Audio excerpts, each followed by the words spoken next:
pessoa jurídica. Não tem tradição, é um banco imobiliário. E aí eu criei um indicador do bairrismo, que eu acho que interessa a vocês, geógrafos.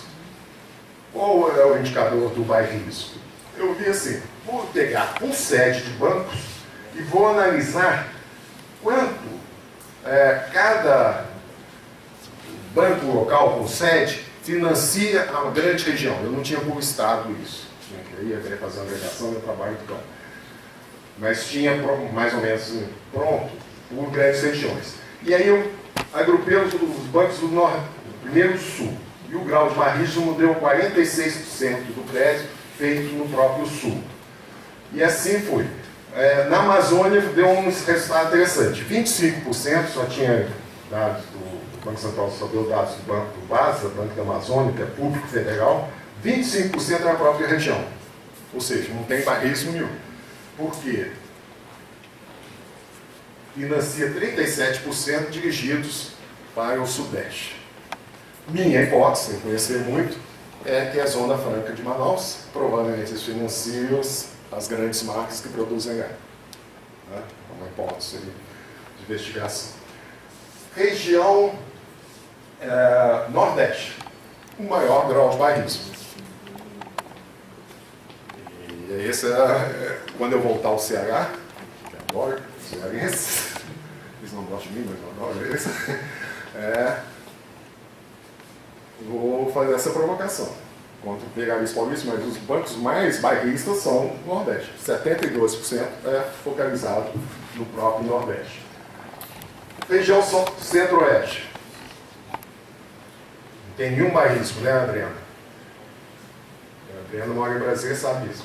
12% só o Centro-Oeste. Por quê? Porque, aliás, está o Banco do Brasil, o Bancop, que é um banco cooperativo no Brasil, e Caixa Econômica Federal, que dirige a maior parte do crédito, correspondente mais ou menos, eu vou mostrar isso, ao Sudeste, correspondente mais ou menos à demanda, ao PIB.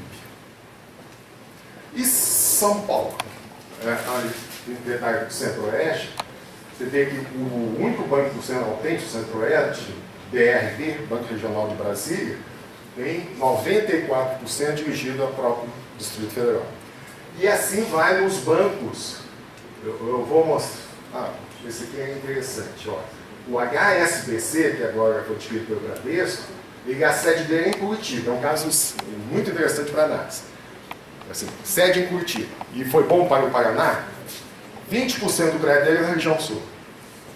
O grosso do crédito dele, 45%, é Sudeste.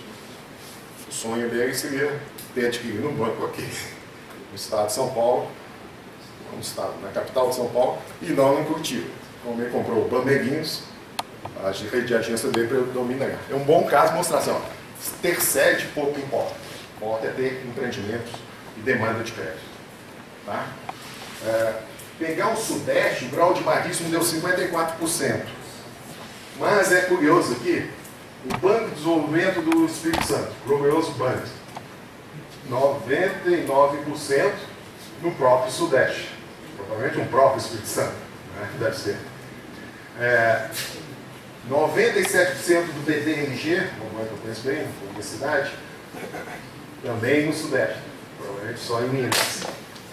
E aí tem uns carioca 100%, e o BNDES, isso aqui, destaquei aqui, 61% do crédito do BNDES é o Sudeste.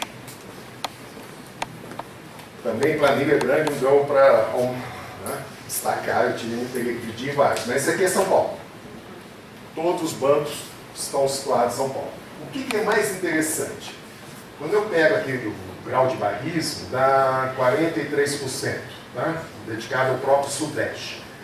Mas quando eu queria analisar particularmente os do BIBIX, o Bradesco 39%, o Itaú 38%, o Safra 45%, mas 55% do Santander é aqui, que é a rede de agência, que é a Banespa, concentra no estado de São Paulo.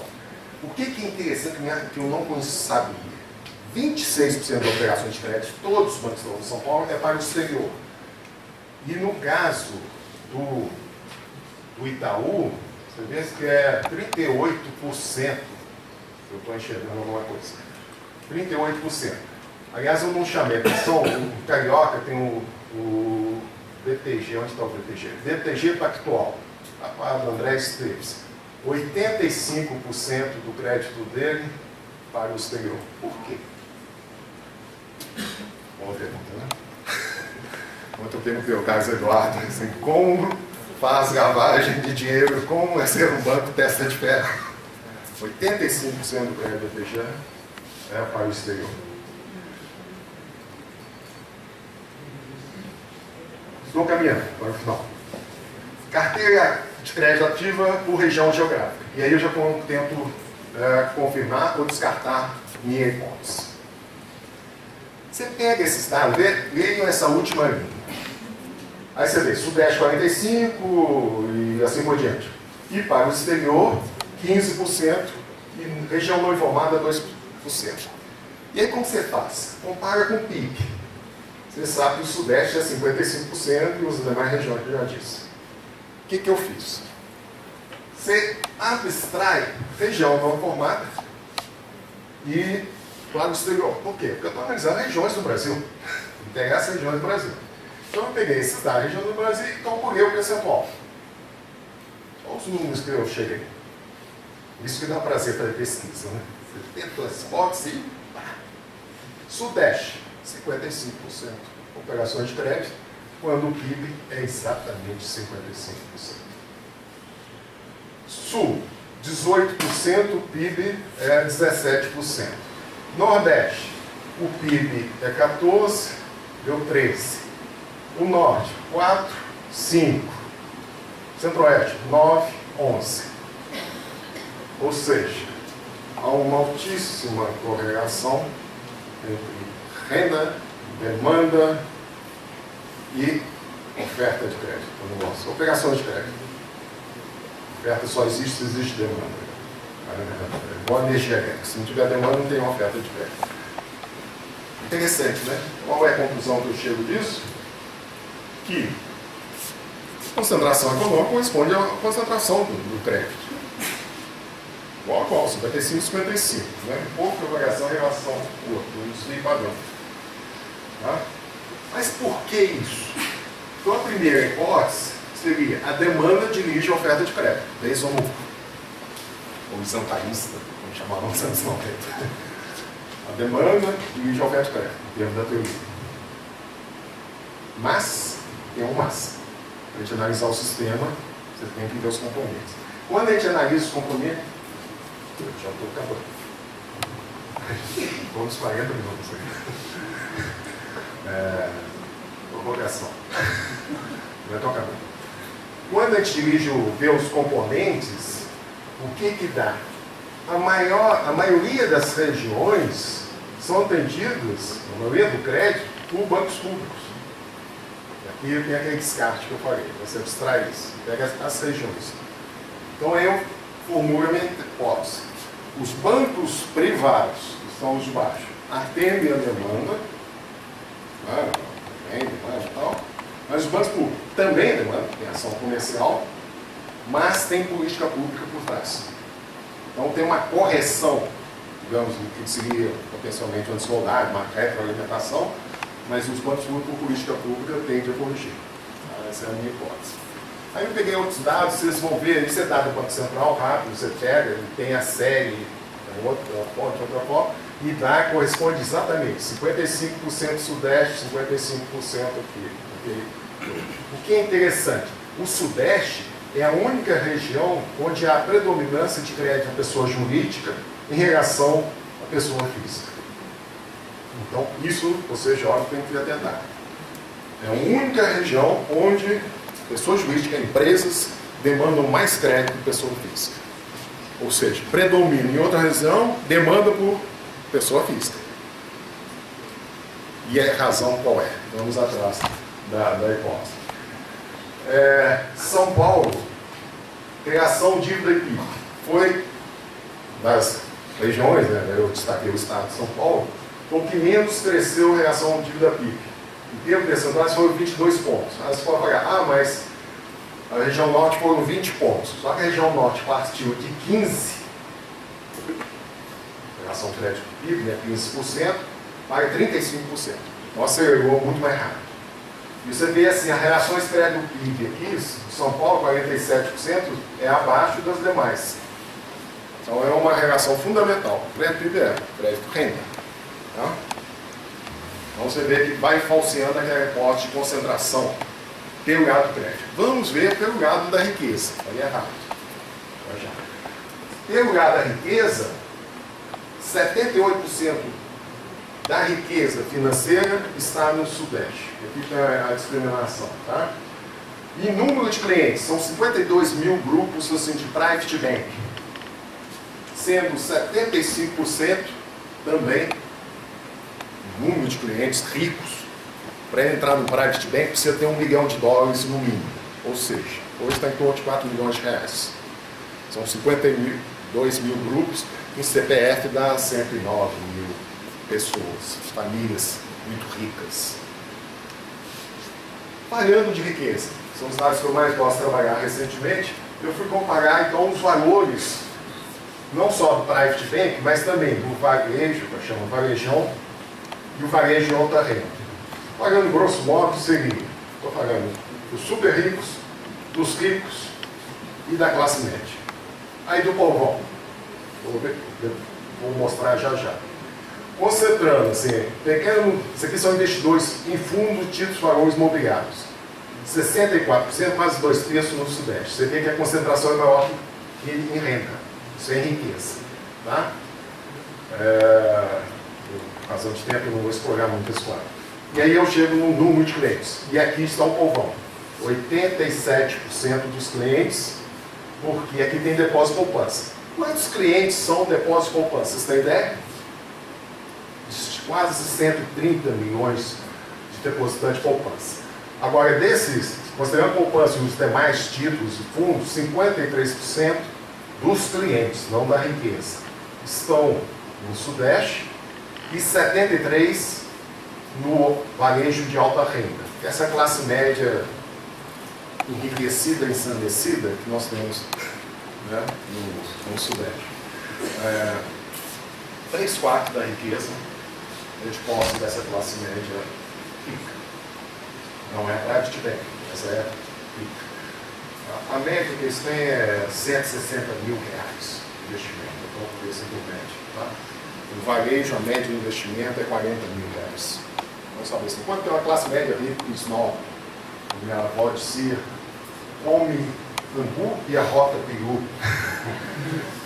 É um bem antigo, mas minha avó dizendo isso. Os nobres, né?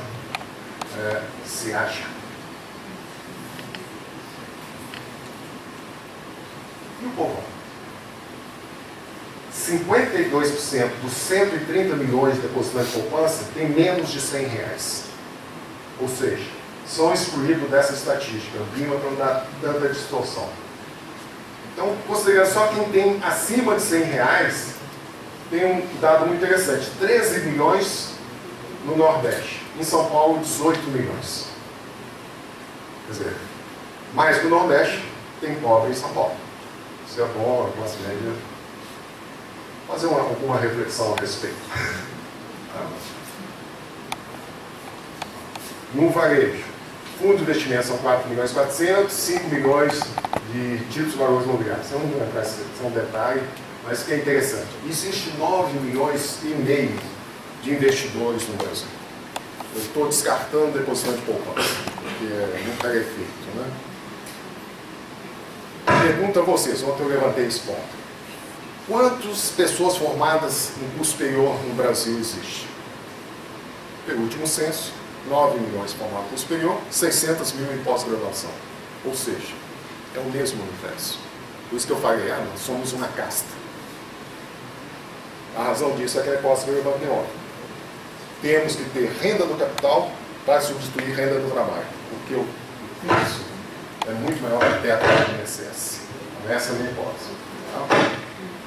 O que houve com São Paulo nesse período?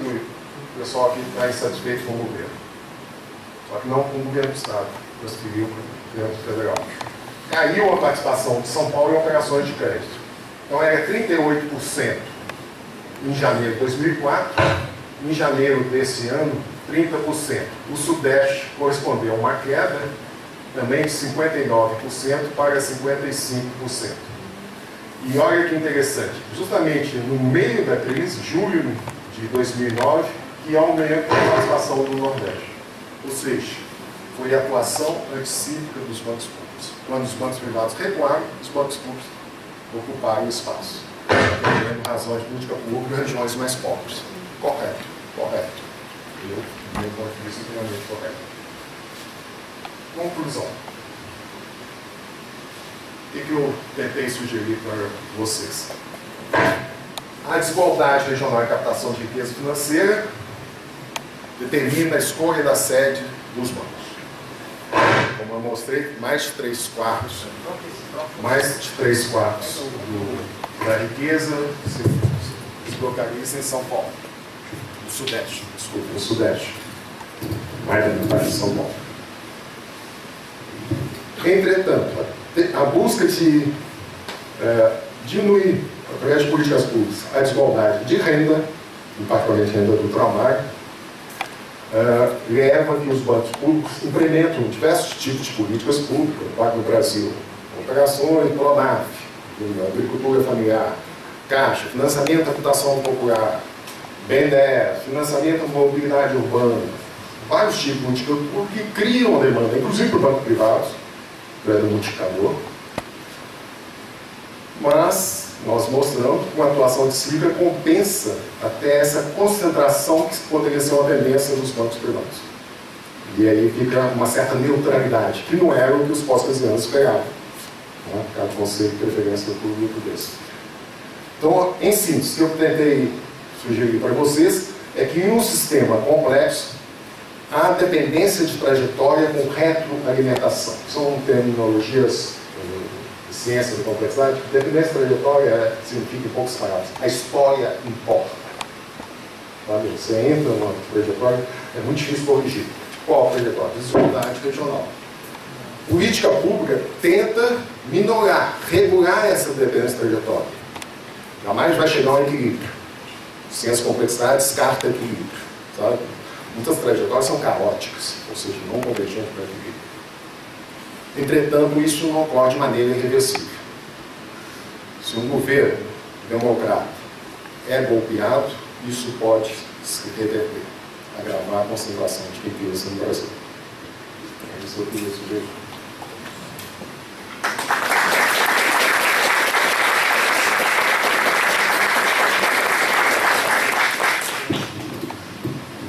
Obrigado, Fernando.